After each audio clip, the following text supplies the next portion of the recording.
Long story short, I found this mysterious object in my Christmas stocking when I was around 7 or 8 years old. No one knew where it came from, and for years, it would mysteriously disappear only to reappear months or even years later. It became one of the most fun and baffling mysteries of my childhood. The last time I saw it was in 2013, but today, I found it again. Part of me wants to hold on to the magic and believe it's some enchanted stone with disappearing powers, but after nearly 20 years of curiosity, I'm dying to know what it really is.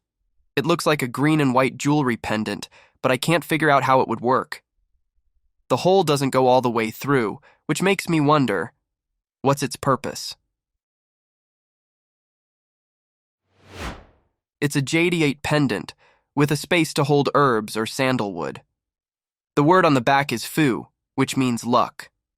The dragon heads are just common Chinese symbolism, but sometimes there is a bat instead because the word for bat sounds like luck. If it has bamboo symbolism, it's supposed to be stronger. It's usually strung and attached to your belt and carried for luck. My Chinese neighbor, who also believes this is not a well-made piece, points out the poor quality of the sculpting, which is something commonly found in antique markets. She also warns that Chinese people do not carry old pieces with unknown history, because it might have belonged to someone who died and then it was stolen by grave robbers. And then the amulet could bring bad luck. But if the piece is handed down from their family, someone they know and cared about, it becomes more special to them.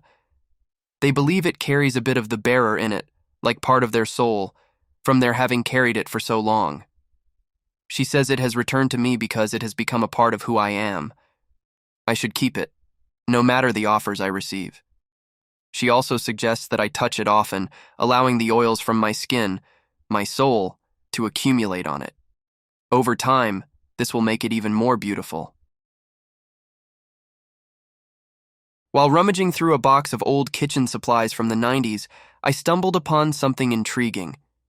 Hidden among forgotten gadgets was a collection of metal pieces, surprisingly heavy for their size. The largest item immediately caught my attention, marked with the letters HMO in the corner. It was solid and durable, almost like a hand weight, and could be easily gripped with a firm squeeze. As I dug deeper, I discovered several smaller pieces nestled inside. They seemed to resemble each other, leading us to wonder if they were part of a set. Any ideas what this thing is? It's a nutcracker. The smaller pieces are used to pick the nuts out of the shells. I found this intriguing old pencil-like object, but it's actually one solid piece of metal. It writes just like a regular pencil, leaving a fine gray mark, but the twist is that it won't erase. The eraser on the end only lightens the mark slightly, but the writing stays put. The outer surface is coated with a thin layer of paint, except for the writing end, which remains bare metal. It's a strange, almost vintage tool, and I couldn't help but marvel at its unique design. Sadly, just after I snapped a picture, it rolled off my desk and broke in half. What a short-lived adventure for such a fascinating find. Any idea what it could be? It's called a Woodless pencil. Cretacolor still makes a nice set of these called monolith Woodless. Very heavy, and the graphite spreads like butter depending on the tooth of the paper. Solid graphite feels cold and heavy like metal. Sometimes it is plastic coated and sometimes it is paint or enamel coated. Different harnesses leave different darkness of marks. It is also difficult to erase these. I came across this strange object in Grandpa's box of old treasures. At first glance it looks like a coin, but with a bizarre twist. There's an intricate design of a hand holding a key, along with a symbol of a third eye. The details are so unusual, and what's even stranger is that there's nothing stamped on the back, so I'm not sure it's actually a coin. The third eye symbol makes me think it could be from Asia, perhaps connected to some kind of spiritual or cultural meaning. It's truly unlike anything I've ever seen, and I'm really curious about where it came from. Has anyone seen something like this or have any ideas about its origin? This was part of a set of premiums for malted milk. This group of items produced for children, promoting Horlick's malted milk. The parts would have easily been lost or discarded over the decades. The leather pouch holds the folded map of Devilbird Island on Lake Apuehana, with the printed images of the altar of the sun god, the entrance to cave, and a legend naming the various areas of interest. The original cast medallion or coin included has on one side the image of the sun god in relief, while the other side is perfectly flat. The pouch has the printed image in black of the devil bird. I found this at a thrift store in the Netherlands, and it's definitely one of the most intriguing items I've ever stumbled upon. It's a large wooden object, about 85 centimeters tall and weighing roughly 4 pounds, shaped like an oversized clothespin. The dark wood has an aged, weathered look, so I'm guessing it's over 40 years old. I tried using Google Lens to figure out what it is, but came up empty. My wife thinks it could be something used for knitting, but when I asked my mom, who's a dedicated knitter, she didn't recognize it either.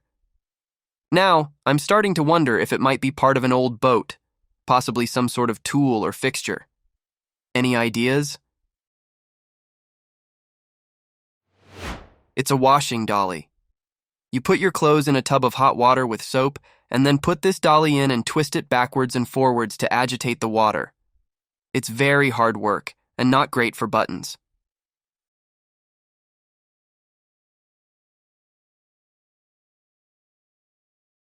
While exploring the debris along the Rhine and Cologne after the recent flooding, I found this curious object.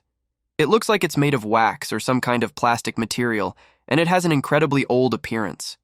The consistency is surprisingly hard, though I can make slight indentations with my fingernail.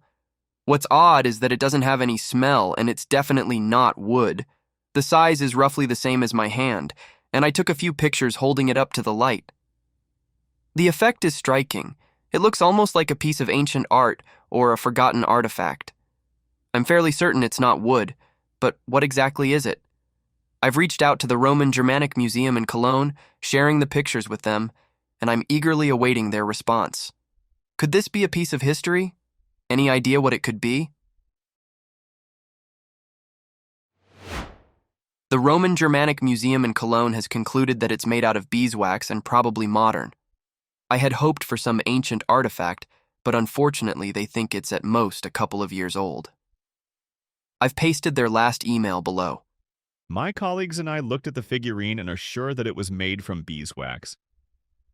Beeswax does not last long in the ground, and it does not have a long lifespan in water either. Since you found it on the banks of the Rhine, it is likely that it is no more than 1 or 2 years old. Someone probably made it out of candle wax. I hope you are not disappointed. During my visit to an old gold mine in Alaska, USA, I had the chance to explore a fascinating museum filled with artifacts from the past. Among the many items on display, one stood out to me, a strange object with wooden wings and metal spikes. It didn't look like anything related to gold mining, and there were plenty of other tools around the museum that seemed equally unrelated to mining itself. Anyone know what this is? In Swedish, it's called a heckla, and according to Translate, it's called a heckle in English, and is used to brush through flax so the straws soften and you're able to spin the flax and then weave.